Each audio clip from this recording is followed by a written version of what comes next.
Gloire à Dieu et salut à tous nos téléspectateurs et téléspectatrices.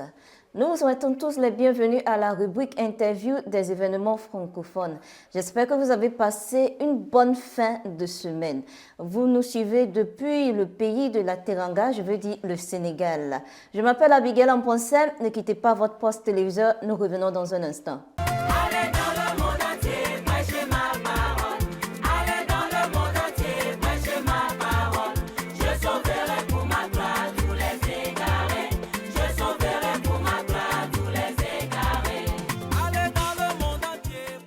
Bon retour de la pause.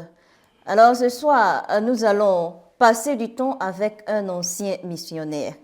Il était le missionnaire au Cameroun, donc il est maintenant le missionnaire sortant du Cameroun. Donc il est pasteur, il est, je vais dire apôtre plutôt, il est apôtre et il est vraiment un homme de Dieu rempli de feu. Donc, il a été aussi le coordinateur du bloc de l'Afrique centrale. Donc, j'ai le plaisir de vous présenter l'apôtre Komi Chango. Apôtre, vous êtes le bienvenu. Merci beaucoup, Madame Abigail. J'espère que vous allez bien. Par la grâce de Dieu, je me porte bien. Donc, ce soir, nous allons nous concentrer sur vous. Ok, il n'y a pas de souci. Donc, pas de souci. Nous allons commencer avec nos questions. Nous voulons savoir qui est l'apôtre Chango. Oui, l'apôtre Chango est un ministre de l'Évangile avec l'Église de Pentecôte. Okay. Et puis, je suis pasteur, je suis appelé, je travaille au Togo, originellement du Togo. Okay. J'étais pasteur là-bas, pasteur de district, après responsable sectoriel. J'ai aussi servi comme secrétaire national de l'Église. Pendant 8 ans, Okay. Après quoi je suis affecté au Sénégal et au Cameroun du moins comme missionnaire. Et puis de là, comme vous l'avez si bien introduit, j'ai servi aussi comme coordinateur de Afrique centrale, qu'on appelle communément RCC, et puis servi aussi un petit temps dans la commission des missions, Okay. lorsque les coordinateurs sont coopté avec la commission des missions. Et je suis récemment affecté du Cameroun pour prendre la charge de l'œuvre au Sénégal. Quand Dieu soit loué. Donc, apôtre Chango, nous aimerions savoir où êtes-vous né? Oui, pour aussi, avant que je ne parle de là où je suis né, je suis marié aussi. Je suis marié avec Madame Sophie Chango. D'accord. Et je suis né au Togo, précisément dans la préfecture de Blita. Blita, c'est la région centrale. La région centrale, d'accord, c'est bien noté. Oui. Votre nom, Komi Chango. Oui. Est-ce que c'est le nom de famille ou bien c'est le nom de quelqu'un qui vous a été donné? Et qu'est-ce que ça signifie? Oui. Pour aller un peu plus loin. Merci. Je m'appelle Komi Chango. Komi d'abord, c'est ma mère qui me l'a donné. Okay. Et ma mère me l'a donné en fonction du jour que je suis né. Okay. Et je suis né un samedi. Okay. Et ma mère m'a donné le nom là comme un enfant, fils qui est né le samedi. Okay. Voilà. Et Chango, c'est le nom de mon grand-père qu'on m'a donné. Okay. Et donc, je porte le nom de grand-père. Et c'est un nom de couvent. Okay. Les noms de couvent, ce sont des noms de culture. C'est-à-dire, dans la culture, on donne le nom à quelqu'un tel. Bon, c'est comme les sens comme les héros ou les combattants. Donc, sinon, ça n'a pas un sens littéral comme ça, mais ce sont des noms de culture. Donc, on appelle Chango. Oui. C'est le nom de mon grand-père. Ah, ok, c'est bien noté. Nous avons pensé que c'était votre nom de famille plutôt. Oui. Ok. Et c'est ça le nom de famille. Ok. Et c'est le nom de mon grand, c'est le nom de famille. De mon nom personnel même, c'est Komi. Komi. Oui. D'accord. Ok. On a aussi remarqué que vous n'avez pas de nom français ou Oui, biblique. j'ai un nom. J'ai un nom bon que je ne Vous n'utilisez mentionne pas pas trop, mais d'aucuns le connaissent, c'est Salem. C'est ça mon nom, Salem. Salem. Ok. C'est un beau nom Ah, quand même. oui. Salem.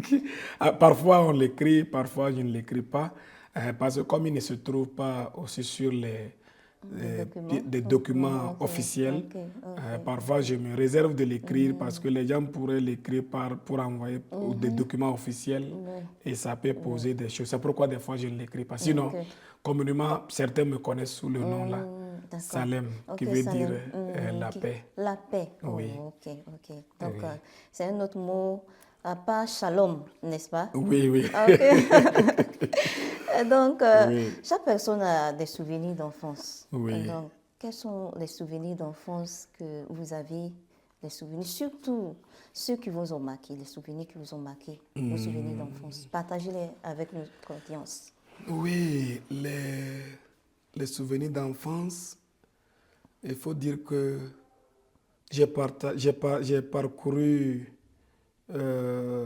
une enfance faite de haut et de bas. Ok. Si je le dis de haut et de bas parce que je suis issu d'une famille d'agriculteurs, mon paysan, Ok. et qui cherchait le vert pâturage. Ceci les amenait à se déplacer de ville en ville et de village en village en train de rechercher le vert pâturage, surtout la terre pour cultiver. Ok. Donc ceci a fait que notre mère, nos parents se déplaçaient. Et je me souviens des moments où il faut marcher à pied, même très petit. Il faut que vous marchiez à pied pour aller, pour suivre les parents. Ma mère même m'a raconté une histoire où il a fallu un peu que je sois noyé dans l'eau. Quand ma grande-sœur me portait derrière le dos, ma grande-sœur me portait derrière le dos et qu'elle devait aussi transporter. Il y a un petit poulailler là, dans les champs où on met des poules dedans et puis on transporte. Donc, et la maman l'a fait transporter, le père l'a fait transporter ça. Et puis, puisqu'on va au champ, et qu'il fallait aussi qu'elle me porte au dos, comme c'est ma soeur. Donc, la maman l'a dit qu'il ne faut pas qu'elle aille à l'école, il faut qu'elle prenne soin de moi. Donc, comme ça. Et on m'a raconté qu'il a fallu même que l'eau nous prenne parti. Mais Dieu nous a sauvés parce qu'il a plu et le fleuve était encore. Dieu savait qu'un jour, il allait vous utiliser dans son ministère.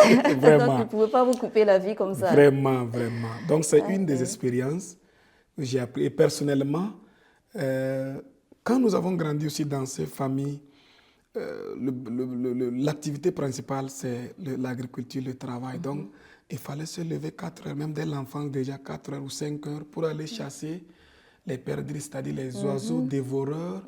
Et c'était le travail, donc vous devez aller. Donc, très tôt le matin, on vous réveille. Levez-vous. Et puis, parfois seul, 4 heures du matin. Donc, il faut aller jusqu'au champ, comme 10 kilomètres, pour aller. Arrivez, vous faites le tour sur le champ pour chasser les perdrix. Vous n'avez pas peur, tout seul, un enfant, tout seul sur... certainement que vous avez traversé la forêt ou bien un endroit rempli de brousse. Est-ce que vous avez une fois peur ou bien... On était habitués de sorte que... Ok. Et des fois aussi, si vous avez eu la chance, vous trouvez certaines personnes qui sont sur la route aussi, dans le même contexte, et vous faites compagnie. Ailleurs, si vous ne trouvez pas, vous marchez aussi, ayant un peu peur, mais vous réservez un peu peur. Il arrive même des fois même que si vous trouvez qu'il fait trop nuit, et qu'est-ce qu'on fait? Des fois, vous arrêtez un peu, puisqu'il y a les villages à côté de la route, donc vous vous attendez un peu avant de pouvoir continuer. Mais le Seigneur nous a gardés. Ça, c'est entre autres. Avant que je ne parle peut-être aussi des souvenirs au niveau de l'école aussi, il y a eu ça aussi, surtout dans l'enfance là, où il fallait faire 10 à 20 kilomètres pour aller à l'école. À pied? Oui, à pied, parce que l'école était loin. L'école était loin. Et puis, il fallait faire 10 kilomètres pour aller. Ça, c'est dans la région d'Agny. Donc, il fallait faire 10 kilomètres. Ça, c'était le cours primaire. J'espère que ce n'était pas à pieds nus quand même. Pieds nus. Oui. comme sans sandales. chaussures. Non, non, non, il y avait des chaussures. On Dieu portait des merci. chaussures. On portait des chaussures. Et qu'est-ce qu'on fait? Comme c'est loin, on ne peut pas revenir. Donc, vous tenez les tranches d'igname. Ok. Quand vous sortez de l'école, vous allez dans les maisons, vous mettez ça au feu pour pouvoir manger. Je me souviens de ça.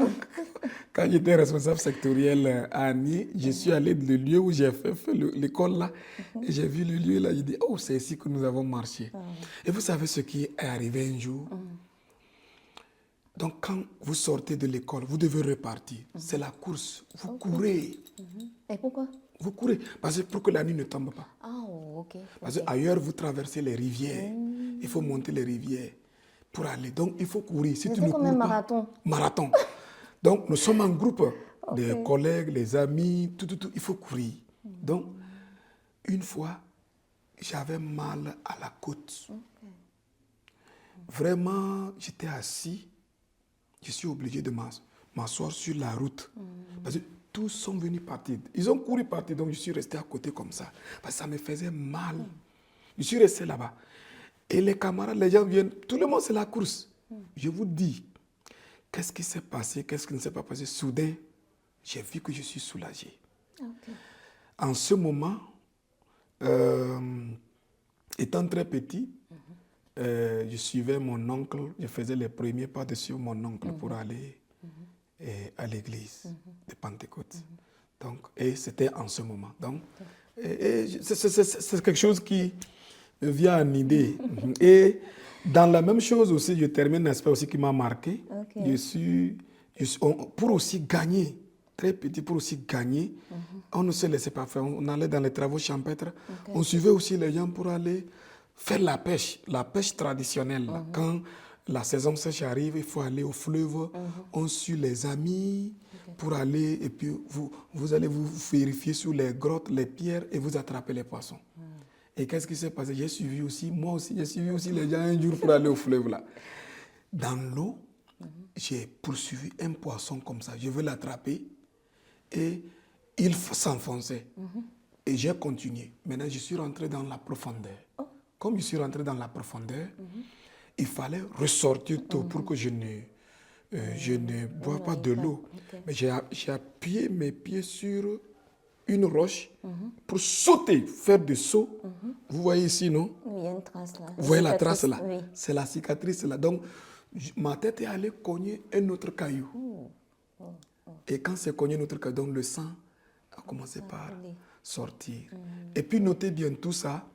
Et ceci particulièrement, en ce moment, mes parents s'étaient encore déplacés pour aller dans un autre lieu à la recherche du divers pâturages. Il fallait faire l'effort pour produire. J'allais à l'école en ce moment. Donc, il faut faire l'effort, il faut travailler pour pouvoir Donc, survivre. si je comprends bien, vous vous êtes déplacé d'un lieu à un autre à cause de l'occupation de vos parents. Donc, est-ce que ça n'a pas agi sur votre éducation? Oui, en fait, il faut dire que c'est la grâce que Dieu m'a faite. Quand ils se sont déplacés, à cause de l'éducation, moi, je ne les ai pas suivis. C'est pourquoi je suis resté là-bas. À cause, donc, je venais de débuter les classes. Vous avez écouté des travaux champêtres. Après tout, il y a eu l'école. On a commencé, mais c'est distancé.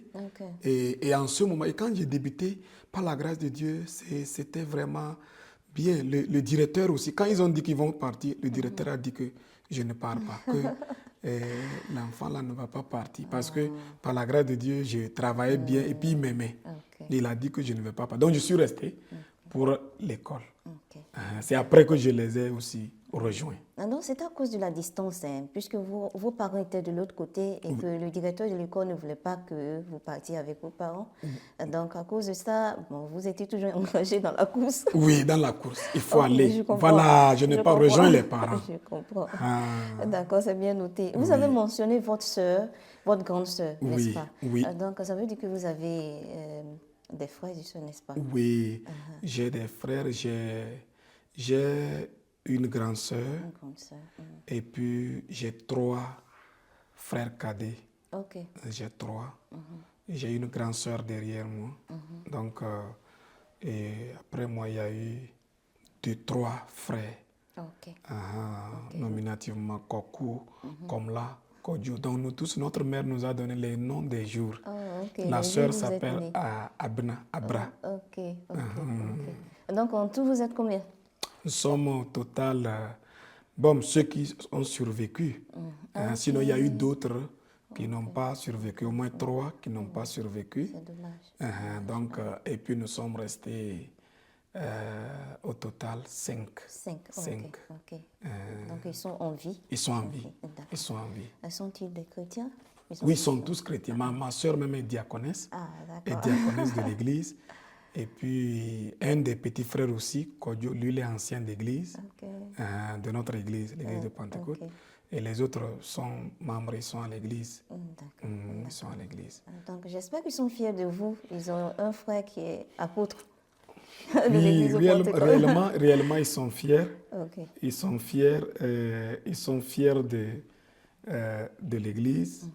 Et ils sont fiers aussi du fait qu'on s'est engagé pour faire l'œuvre de Dieu. Et par rapport au travail, en tout cas, de toutes les façons, j'ai leur soutien, vraiment, leur soutien, leur encouragement, étant donné qu'ils sont à l'église. Parce que la sœur, là, même ma sœur, dès même le bas âge, c'est elle que je dis qu'elle m'a porté au dos. Même la vie chrétienne, elle m'avait dévancé, même dans l'église de Pendon. Elle tenait mes mains même dès les débuts pour emmener à l'église. Donc après, quand elle a vu que j'ai persévéré jusqu'à après accepter l'appel et faire le ministère, en tout cas, c'est une joie vraiment pour elle. Ça doit être une joie. Une joie. Donc, tous parents enseignent des leçons à leurs enfants. Donc, nous aimons savoir quelles sont les leçons que vos parents vous ont enseignées, qui vous ont servi d'appui jusqu'à présent. Le premier élément que les parents réellement nous ont enseigné d'une manière pratique, c'est le travail. Le travail, ok. Ils nous ont enseigné ça parce que presque dès le bas âge, ils nous montraient comment il faut faire pour survivre toi-même. Donc, le travail dans sa globalité, qu'il ne faut pas être paresseux. Oui. Que ce soit le père ou la mère, ce sont des gens battants. C'est d'ailleurs pourquoi ils allaient de lieu en lieu, cherchant vraiment la terre pour vraiment travailler, parce qu'ils veulent travailler. Et la maman particulièrement s'est réellement battue. S'est réellement battue. Comme vous écoutez les noms, elle a fait un temps même au Ghana avant de revenir au Togo. Elle a fait 8 ans à Nîmes. Oui, c'est là qu'elle a pris même la culture de... c'est vrai que le Togo aussi a ces mêmes noms qu'on nomme, on donne, mais elle a pris tous ces noms-là et elle a pris la culture là-bas, c'est-à-dire beaucoup, des jours, des choses. Elle s'appelle comment déjà? Elle s'appelle comment? Ma mère? Oui. Elle s'appelle Kosiwa, de mémoire bénie. Ah, ok. Ça fait l'année passée, 2024 en novembre, elle était partie à la gloire. Donc, elle nous a vraiment enseigné le travail parce qu'elle-même s'est battue pour le travail du Ghana au Togo avec son mari, l'engagement et le travail pour gagner son pain. Elle est battante. Donc, elle nous a inculqué ça. Le deuxième élément qu'elle nous a inculqué, surtout, c'est le pardon. Le pardon. La maman est d'un caractère de paix. Je me souviens, dans l'enfance, si vous allez quelque part pour chercher problème, si vous courez pour revenir, la maman va vous demander que qu'est-ce que vous avez fait là-bas. Comme habituellement, on va vous dire que une mère va s'ajouter sur son enfant, même si elle n'a pas, la maman ne va pas s'ajouter sur vous, ni même le père. Elle va vous, parce qu'elle ne veut pas de problème. Voilà, ça c'est une chose. Donc elle nous a inculqué ça, de vivre en paix avec tout le monde, de vivre en relation de paix et puis en esprit d'unité avec tout le monde. Elle est calme, elle aime pardonner. L'autre aspect aussi l'autre leçon qu'elle nous a donnée, c'est de savoir vivre avec les gens, la vie avec les gens, comment se relier avec les gens pour ne pas avoir des problèmes. Au fait, la vie tous ces d'ensemble. points que vous êtes en train de mentionner sont des vertus qui se trouvent dans la Bible. Est-ce qu'elle était chrétienne? Non, en ce moment, elle n'était pas chrétienne. Waouh! Oui, en ce moment, elle n'était pas Et chrétienne, elle a pu mais vous enseigner toutes oui, ces leçons qui se trouvent dans la Bible, réellement. basées sur la doctrine Réellement. biblique. Sur la doctrine biblique, comment vivre une bonne vie, comment se comporter et comment et la vie morale, le pardon, la paix, l'intégrité morale. C'est ce que je disais, l'intégrité morale. Je me souviens, elle avait l'habitude de me dire que elle dit qu'il faut être véridique. Il faut être sincère. Et des fois, elle me dit en parabole, elle dit que tu vois mes mains, non, voici mes 5, mais ici c'est 5, ici c'est 5, ça fait 10. doigts. Et puis elle me dit aussi les autres. Elle dit que je ne suis plus autre chose, tel que tu me connais ça comme ça. Pour me dire simplement que si tu veux vivre une bonne vie, il faut être sincère avec tout le monde. Ailleurs aussi, elle me donne la parabole, elle dit que s'il y a du feu, l'eau, vous voyez, quand on brûle le feu dans le foyer, ça fait les choses là. La cendre. Elle me dit que la cendre de feu là, même si on me dit de mettre mes doigts dedans, à cause de quelque chose, je vais mettre ça et ressortir pour juste me dire que c'est comme ça que je suis. Donc, elle nous a réellement inculqué ça. Ok. Donc, comme je disais, le travail, l'intégrité morale, le pardon. Donc, elle nous a réellement inculqué ça. Et par rapport au travail, ça fait que il y a certaines choses, c'est nous qui avons travaillé pour payer nos scolarités, pour nous aider. Là où elle n'arrive pas à soutenir, donc nous-mêmes, nous avons fait ça. Donc, en réalité, je salue leur mémoire parce qu'ils nous ont vraiment donné une bonne éducation et soutenu. Et puis, c'est vrai qu'en ce moment, ils ne connaissaient pas Christ. Et il faut dire que ces enseignements qu'ils nous ont donnés et enseignés a préparé notre cœur pour aller au Seigneur. Exactement. C'est Réellement. ce que j'allais mentionner. C'est comme une préparation que vous a donnée Oui, depuis le bas âge. Oui, elle nous a vraiment préparés. Elle nous a vraiment préparés au Seigneur. Et depuis le bas âge, celui qui a commencé l'église et que nous avons commencé à envier, c'était notre oncle, un de nos oncles, son petit frère lui-même, de la maman. Mais il a l'église évangélique. Donc dès le bas âge, comme la maman nous inculquait ça, elle ne fait pas de problème. Et elle nous inculquait ces valeurs, le travail, la vie d'intégrité morale. Des fois, nous-mêmes, nous allons dire que maman, toi, les autres soutiennent leur méthode. Mais elle nous a préparés. Et je me souviens la première fois que l'église est venue dans ma tête, je voyais mon oncle là, je dis que je vais le suivre pour aller. Mais vous savez, comme dans l'enfance là, ça fait qu'arriver à un moment donné, quand je voyais mes ongles là, mes ongles sortent, je dis que non, il faut que je coupe mes ongles là parce que si tu veux aller à l'église, il faut être propre. Ça, c'est bien. C'est bien, c'est une bonne chose. Donc, vraiment, c'est ça. C'est un peu ça. C'est un peu ça par rapport aux leçons qu'elles nous ont vraiment données. Vraiment aidé votre ministère dès le bas âge. Oui. C'est comme si Dieu lui avait révélé que dans le futur, vous allez être utilisé dans le ministère. Donc, elle vous a inculqué ces choses-là dès le bas âge et ça vous a vraiment soutenu jusqu'à présent. Oui. En réalité, elle a vraiment aimé ça. Et vous savez, surtout dans toute culture africaine, lorsque vous avez un enfant, un garçon, on pense toujours que c'est le gars, c'est lui qui va tenir la maison. Ça devient une joie. Et comme je vous disais, elle a eu des expériences difficiles. C'est-à-dire que le départ de certains des enfants, là, comme je disais, les 3 qui sont partis, il y avait un homme dedans et il y avait aussi une fille dedans.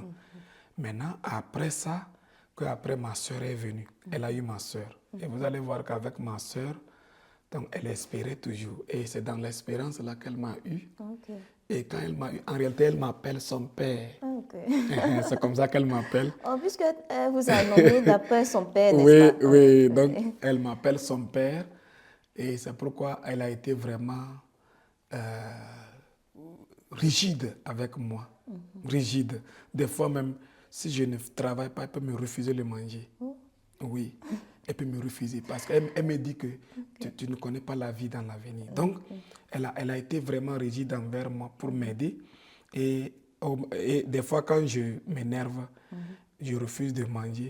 Donc, je m'en vais rester à côté du mur. Donc, elle vient et elle m'appelle par le nom de son père. Ok. Ah. Donc, elle, pour nous éduquer, elle nous a beaucoup fait. Avec le père également. Le père, lui, vous savez, quand le père lui se lève, il va vous taper. Il me tape correctement. Ok. Ah. Je pense que c'était dans le but de vous aider à faire les choses Oui, de la oui. bonne manière. Oui. D'accord. Donc, nous allons prendre une pause et revenir dans quelques instants. Ne quittez pas votre poste téléviseur. Nous allons prendre une pause et revenir dans un instant. Allez dans le monde entier, prêchez ma parole. Allez dans le monde entier, prêchez ma parole. Je sauverai pour ma gloire tous les égarés. Je sauverai pour ma gloire tous les égarés. Allez dans le monde entier, prêchez. Bon retour de la pause. Donc, avant de prendre la pause, nous étions en train de voir les leçons que les parents de notre apôtre, les leçons de morale que ses parents ont vraiment lui ont enseigné, qui ont permis à ce qu'il puisse tenir, qu'il puisse avancer dans la droiture et dans la bonne voie, dans le pardon, dans beaucoup de vertus qui sont bibliques. Donc, nous remercions Dieu pour la vie de notre apôtre et nous disons aussi que l'âme de sa chère mère défunte repose en paix. D'accord. Donc, maintenant, nous allons voir votre parcours scolaire. Ok. Donc, dans quelle école l'apôtre Tchango a-t-il fréquenté? Merci beaucoup, Madame Abi. J'ai fait plusieurs écoles, six du primaire jusqu'à de primaire et à l'université. J'ai fait l'école primaire dans la région d'Anié, précisément à Matekbe, Bendele. Okay. Donc ça, c'est pour l'école primaire. Ça, c'est l'école primaire. Après, nous allons ajouter les lycées que vous avez fréquentés, puis les universités. Donc, j'ai fait là-bas. J'ai fait aussi l'école primaire de Babame, dans la région centrale Blita. Et après là, j'ai fait le secondaire, le collège au niveau de Nyamasila. Et puis, j'ai continué le deuxième cycle du secondaire à Nié, où j'ai eu le bac. Ok. Nyamasila se trouve où? Nyamasila se trouve dans la région des Plateaux, précisément sur le plan ecclésiastique, dans le secteur d'Anié. Ok, le secteur d'Anié. Ok, oui. D'accord. Allez-y, continuez. Oui, donc j'ai eu le bac là-bas. Et après le bac, je n'ai pas continué l'université séculière. J'ai continué l'enseignement. J'ai fait l'enseignement. J'ai enseigné le français et l'anglais un peu dans une école. C'est après que je suis rentré dans le ministère. Et après le ministère, j'ai fait l'université de Pentecôte. Voilà, j'ai fait l'université de Pentecôte, j'ai fait la licence et puis le master en les études pentecôtistes. Ok, c'est bien noté. Oui. Donc, au niveau primaire, quelle était votre matière préférée? Au niveau du primaire, j'ai plus aimé la littérature, c'est-à-dire que le français. Ça, c'est au niveau primaire. C'était le français. J'ai beaucoup aimé ça. J'aime lire, j'aime étudier. Et puis, c'est ça, le français, la littérature. Et j'ai vu que ça a suivi, parce que quand je suis arrivé aussi au secondaire, la littérature aussi a continué, vient s'ajouter l'anglais. C'est d'ailleurs pas étonnant que vous avez été choisi ou bien nommé secrétaire à un point, n'est-ce pas? Secrétaire national. Effectivement. D'accord. Donc, mais je faisais quand même, je faisais un peu de tout aussi. J'aimais les autres matières, mais pas plus que la littérature. Mais je m'en sortais, que ce soit l'histoire et les autres matières, les sciences, je sortais mieux, mais j'ai plus aimé la littérature. Donc, au niveau du secondaire, vient s'ajouter l'anglais. J'aimais le français, l'anglais. J'aimais un peu aussi l'allemand, mais comme ça n'a pas continué, j'ai plus aimé la littérature et les langues. L'anglais et puis le français. C'est ça, ça a été vraiment ma passion.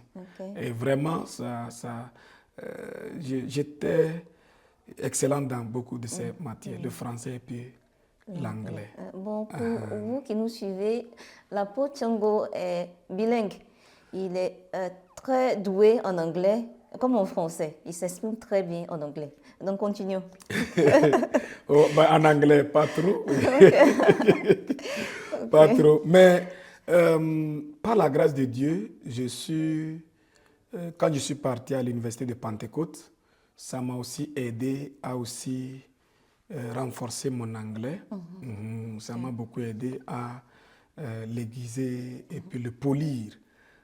Et là encore, dans les études universitaires de théologie, une matière aussi m'a beaucoup intéressé durant tout le parcours, c'est Sociology of Religion, c'est la religion des sociétés. Parce que là, je vois que on nous montre là que le christianisme ou la foi ne doit pas négliger la société. C'est-à-dire que la foi doit être active dans la société. Et je voudrais ici rendre un vibrant hommage à Dr Christ Ampedou. C'est lui qui nous a fait le cours là. Christ Ampedou, qui nous a vraiment enseigné. Il a posé la question si Jésus-Christ était le maire de la ville, qu'est-ce que la ville devait être? Si Jésus-Christ était le préfet, si Jésus-Christ était le président de la République, pour nous dire que nous devons vivre Christ dans la société. Et la matière là m'a beaucoup intéressé. Pour venir s'ajouter à d'autres matières, l'anglais et d'autres matières aussi qu'on faisait. D'accord. D'accord. Donc, nous voulons aussi voir, au cours de votre éducation primaire, est-ce que vous avez un souvenir, un meilleur souvenir, si je peux le dire de cette manière, meilleur souvenir de votre éducation primaire? Oui. Le meilleur souvenir, bon, il peut être positif comme négatif. Ici, nous avons meilleur, donc ça doit être positif. D'accord. Oui, les meilleurs souvenirs, si je veux parler de réellement meilleurs souvenirs, c'est les souvenirs d'enfance avec les camarades, à l'école. À l'école, et où on sortait, on allait ensemble et puis on étudiait ensemble et on allait en compagnie. Je me souviens de ça comme hier, parce que quand je me souviens de ces relations, quand on va ensemble, marcher ensemble, ça me donnait vraiment la force. Donc je me souviens de ça. Il y a aussi un autre aspect de souvenir que je voyais comment les gens qui nous accueillaient. Par exemple, des fois quand nous sortons de l'école, on va de maison en maison pour fumer les ignames, les tranches d'ignames pour manger. Vous allez voir certaines femmes, je me souviens de ça, certaines femmes qui vont vous accueillir. Une fois, quelqu'un m'a demandé, tu viens d'où? Je dis que c'est comme ça, je viens d'ici, là. Elle m'a dit, oh, si c'est comme ça, tu peux venir et puis chaque midi, viens préparer la nourriture ici. Et à compter de ce jour, donc quand je viens, j'amène les tranches d'igname, donc je m'en vais là-bas, remettre à la dame. Et curieusement, son fils aussi était avec nous à l'école. Donc c'est un peu ce que je peux dire. Comme vous avez parlé des meilleurs, sinon il y a aussi quand même des souvenirs qui ont été difficiles.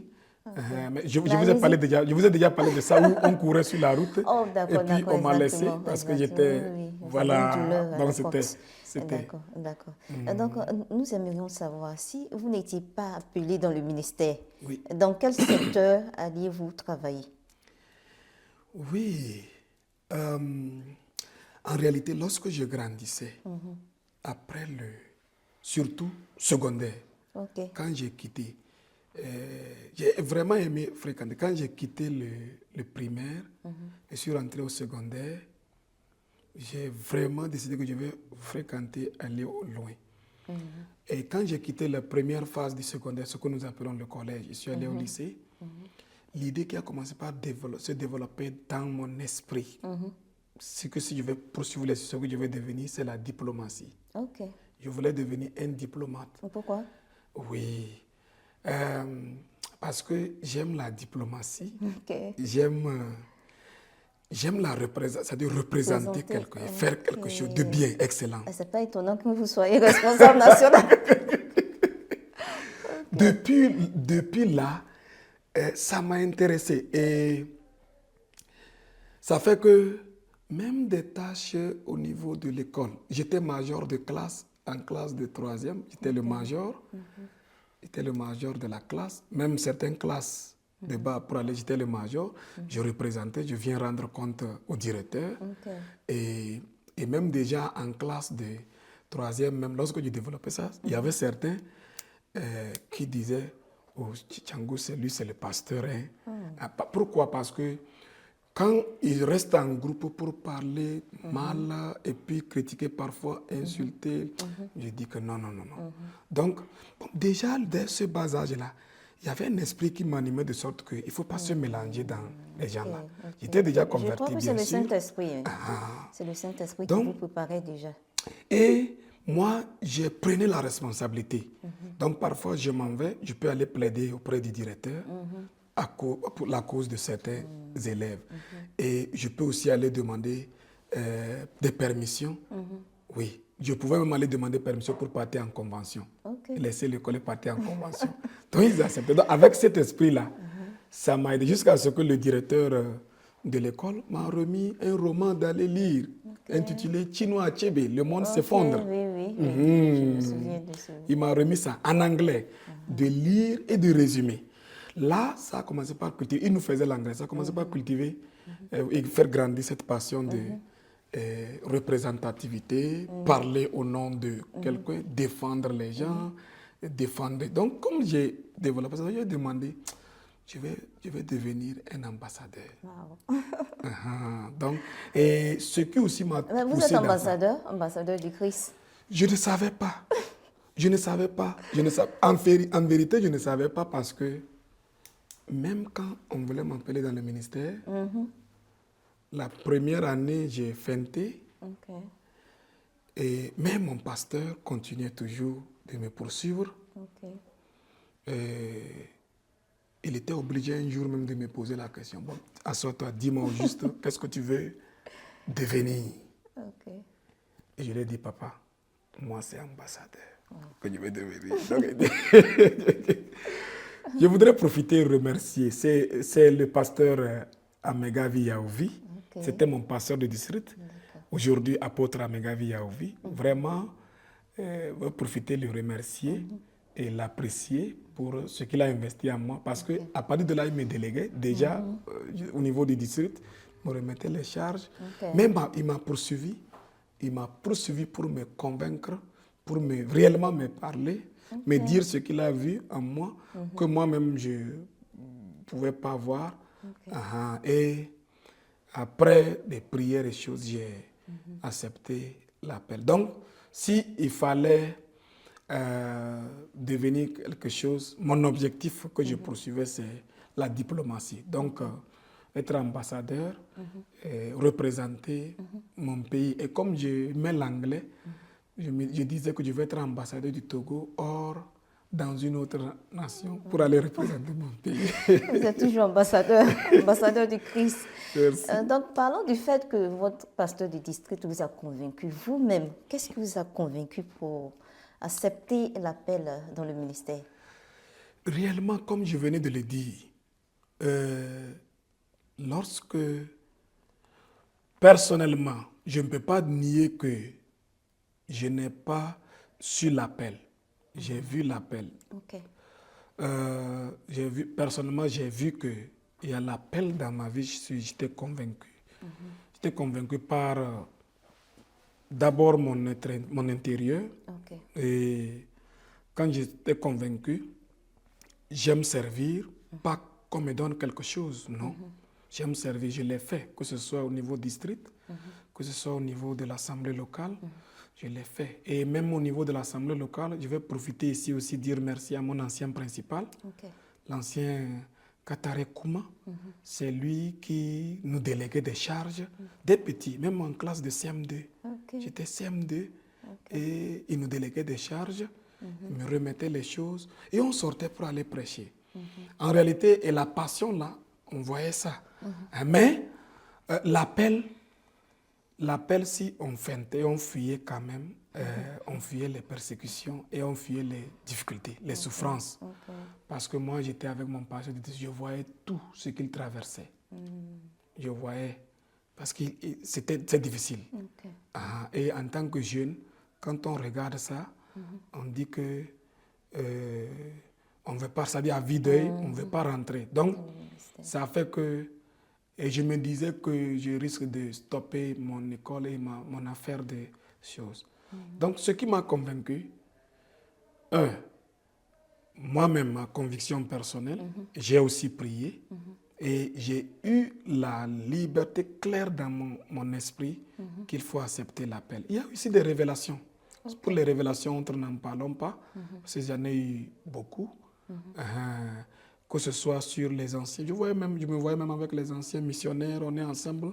Oui, même nos papas, nos vieux papas qui se sont devancés dans le ministère, en l'occurrence les apôtres Apédo, Kokwe Mensa, tous, que même je ne suis pas de la génération là, je suis trop petit, je ne les ai pas vus trop beaucoup comme ça. C'est vrai que j'ai vu Apédo, celui qui m'a consacré ancien, mais je voyais que je travaillais avec eux et d'autres missionnaires qui sont venus au Togo, donc je voyais ça. Ce sont des signes qui me confirmaient. Et puis, de part et d'autre aussi, il y avait des gens aussi qui voyaient ça, qui me disaient, tout comme on disait dans la Bible que toi aussi, tu es avec les puis tu fuis. Et donc, je voyais ça. Mais si je voulais m'écarter, c'est de fuir les choses. Donc, jusqu'à ce que, après, personnellement, ça a pris le temps vraiment avant de m'engager, après que j'ai prié et le Seigneur m'a parlé spécifiquement. Ok. Vous avez entendu une voix audible ou bien la paix intérieure? Parce que vous avez mentionné que vous étiez convaincu à l'intérieur de vous-même. Oui. Donc pour quelqu'un qui est en train de fuir l'appel quelque part là, oui. Est-ce que vous pouvez nous expliquer comment vous ressentiez ça? Cette paix à l'intérieur, mais cette voix que vous avez reçue, c'est comment? Oui, j'ai eu les deux. À part les révélations, j'ai eu la paix intérieure et puis j'ai eu aussi la voix audible. Ok. Oui, j'ai eu la voix audible qui m'a confirmé. Mais la paix intérieure... Et ça sonnait comment? La voix d'un être humain ou bien c'était comme l'éclair? Comment? Non, pas comme éclair. C'est simple comme un être humain. Okay. Vous voyez, contrairement à ce qu'on pense, quand Dieu vient vous parler, ce n'est pas le tonnerre, c'est des choses simples. Si je prends le premier signe là, vous sentez une paix intérieure. Vous ne fixez plus des objectifs. Et j'étais arrivé à ce niveau. C'est-à-dire que, vous savez ce qui fait confus?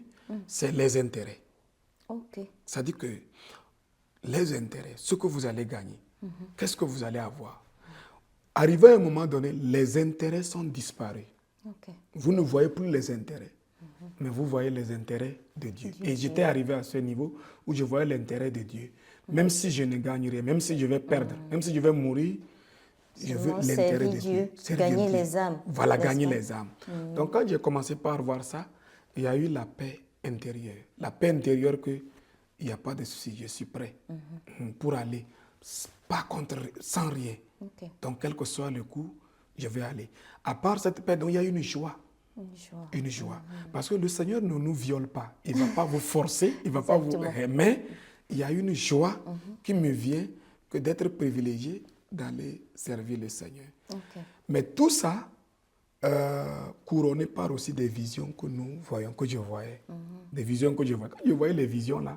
Partagez l'une de ces visions avec nous. Par exemple, j'ai vu mon pasteur là. Mon pasteur là lui-même. J'ai vu mon pasteur là lui-même. Qui est en train de me dire que, donc, jusqu'ici, je te dis qu'on veut te proposer pour aller dans le ministère et puis tu refuses. J'ai vu ça maintes fois. À part ça, et dans ça, je viens me voir avec, comme je vous disais, les apôtres. Dans une vision, pas dans un rêve. Non, c'est dans la vision. Nous sommes en train de prêcher et je suis dedans. Et puis vous voyez ça comme ça. Clairement comme ça. Un film. Je suis avec eux dans une grande croisade d'évangélisation. Et puis je suis avec eux dedans. Mais je me demande que moi je cherche quoi parmi ces gens-là. Mais pendant qu'ils faisaient... Ils étaient déjà décédés ou bien ils étaient en vie? Non, ils étaient en vie. Ils étaient en vie. L'apôtre Apédo était en vie, Kokwe Mensa était en vie. C'est après qu'ils sont décédés. Même ils sont décédés quand je suis dans le ministère. J'ai assisté. Donc je voyais ça. Et puis les autres ministres. Donc je me voyais dans des campagnes avec eux. Bon, ça aussi ça me donne que c'est des signes. Et puis maintenant... la voix audible. Malgré que je voyais tout ça, vous savez, la chair aussi en train de taquiner. Donc on pensait, parce qu'on dit que Parce qu'en ce moment, les choses qu'on donne, c'est que vous allez rentrer dans le ministère, là, qu'est-ce que vous allez devenir, qu'est-ce que la famille là va devenir et tout et tout. Oui. Et même quand j'ai essayé de dire à mon oncle, un de mes oncles, que papa, c'est comme ça, je vais accepter l'appel de Dieu. Papa, il dit, hey. Quoi, il était surpris ou bien c'était comme un choc tout Il est pour surpris. lui? Il dit que... Pardon. Il est surpris. Il dit que on t'a envoyé à l'école pour que tu viennes supporter tes petits frères et tu pars dans ce ministère qui est gratuit. Quoi? Qui est gratuit. Il recherchait la rémunération. La rémunération. Quand il a fini de dire ça aussi, il m'a dit, ok, mais je ne peux pas t'empêcher, ça c'est ta destinée. Ok. Il m'a répondu comme ça. Il dit, je ne peux pas t'empêcher, mais c'est ta destinée. Ok. Que Dieu t'accompagne. Et il m'a dit comme ça. Donc, et après ça, j'ai entendu aussi la voix audible. Pour ça, je faisais toujours ma confiance. Parce qu'à vrai dire, pour vous dire, je dis que je ne voudrais pas fausser ce que je dois accomplir sur la terre. Ok. Et j'ai décidé que si c'est le ministère, je vais bien le faire. Ok. Mais si ce n'est pas le ministère là, le mieux c'est que je ne rentre pas. Donc, c'est pour ça que, après la prière, donc comme je continue de faire ça après la prière, là, la voix audible m'a parlé. Il m'a parlé audiblement. Au réveil, quand je me levais comme ça, puisque j'ai prié pour ça, médité, je suis devenu quelqu'un qui n'était pas libre. J'étais vacillé. Que, oh, il ne faut pas faire un faux pas. Hein. Oh, il ne faut pas faire un faux pas. Parce qu'il n'y a pas deux vies. Oui. C'est une seule vie. Donc, il m'a parlé audiblement. Il m'a parlé audiblement 2 fois même de suite. Premièrement, donc, après que j'ai prié, j'ai dit, oh Seigneur, il faut m'aider parce que moi, je ne peux pas faire faux pas. Et il m'a parlé clairement. Pour me... Donc, après ça, j'ai eu la paix. Et au-delà de ça, quand j'ai accepté le ministère, fini même un jour, quand j'étais à l'université, de Pentecôte, j'étais en train de prier, dévotion matinale. Je suis allé dans un lieu cool comme ça, m'agenouiller pour prier. Donc quand je suis en train de prier maintenant, la même voix que j'avais entendue là, elle est revenue encore pour me dire. Et qu'est-ce que cette voix vous disait? Cette fois-ci, à l'université, bon, je viens vous dire l'autre. Cette fois-ci à l'université, il m'a dit, Django, ici, ni ton père ni ta mère ne peuvent pas t'amener ici. Il faut être au sérieux pour ne pas décevoir Dieu, mais décevoir et décevoir cette église. Ok. Ça, c'est quand je suis déjà rentré dedans. J'étais en dévotion, et puis quand il m'a parlé ça, j'ai compris que comme je m'inquiétais et je pensais parce que je veux continuer mon affaire d'ambassadeur là. Donc, il me dit ça pour me dire que il ne faut pas décevoir Dieu et puis décevoir l'Église. Ok. Donc, j'ai entendu ça. L'autre, au réveil que je me suis réveillé, l'autre, toujours dans la même prière parce que je ne veux pas faire faux pas. Et je disais que je ne veux pas venir regretter parce que j'ai accepté l'appel. Donc, au réveil, de me lever là, quand je me suis réveillé, la voix audible dit, c'est moi qui t'appelle, tu ne vas pas regretter. Ok. Plutôt, si tu ne te mets pas à moi, si tu ne t'adonnes pas à moi, c'est plutôt tu vas regretter. Ok. Et tu sais, mon pasteur de district aussi m'avait dit ça. Quand je lui ai dit que, c'est pourquoi j'ai vérifié. Non, c'était comme une confirmation de ce que votre pasteur de district vous avait dit. Oui, mon pasteur de district m'a dit la même chose que, tu dis que tu veux aller faire, tu veux devenir ambassadeur. Ok, il n'y a pas de problème, c'est Dieu qui va te... Mais c'est ce qu'il m'a dit. Il dit qu'il n'y a pas de problème, c'est Dieu. Si c'est Dieu, si Dieu veut, tu vas le devenir. Mais si tu ne veux pas, tu vas partir, mais tu vas regretter. Donc, suite à ça, j'ai compris qu'il ne faut pas tirailler. Donc, après cette voix audible que j'ai entendue, et je me suis dit, j'ai eu la paix du cœur, j'ai dit que non, ça va, et je me suis engagé. Et c'est 1 an plus tard, quand je suis parti à l'université pour la formation, que la même voix est revenue encore pour me confirmer. Et donc, la même voix est revenue pour confirmer ce que Dieu avait dit à notre apôtre concernant sa vocation, ou bien son appel dans le ministère. Donc, nous allons mettre une virgule ici, comme le président international le dit le plus souvent. Donc, nous allons prendre votre dernier mot et nous allons revenir la prochaine fois pour la deuxième partie sur la vie du missionnaire apôtre Tchango. Merci beaucoup, Madame Abi. Je ne fais que... Le dernier mot que je voudrais dire, c'est de rendre grâce à Dieu, parce que nous sommes ce que nous sommes par la grâce de Dieu. Ce n'est pas par notre effort. Et je voudrais également remercier tous mes mentors, que ce soit mes anciens principaux, les pasteurs sous qui j'ai travaillé, qui m'ont mentoré parce qu'ils ont su aussi me cadrer et me mettre sur la route de la voie, et tous ceux qui m'ont porté tout petit dans le Seigneur, je voudrais les apprécier. Et comme je le disais, mon pasteur du district qui a joué son rôle, m'édifier, me déléguant. Et aussi, il faut apprécier tout au niveau national, l'Église nationale. J'en arriverai là-bas. L'apôtre Agbavito comme Edina, qui ont su vraiment vanter le don et les grâces que Dieu a mis en nous, jusqu'à nos responsables, qui sont... Le temps viendra, je vais en mentionner, mais je voudrais, en attendant, leur dire merci pour ce qu'ils ont joué, le rôle qu'ils ont joué dans notre vie. D'accord. Le temps joue malheureusement contre nous, donc nous allons tirer les rideaux sur le programme d'aujourd'hui et nous avons parlé de la vie d'un missionnaire, et le missionnaire en question, c'est l'apôtre Tchango. Donc nous allons continuer avec la deuxième partie. Si vous voulez en savoir plus, rejoignez-nous sur Pan TV chaque mardi de 19h30 à 20h30. Donc nous voulons saisir cette occasion pour dire un grand merci à l'apôtre Tchango qui s'est rendu disponible pour nous parler de sa vie.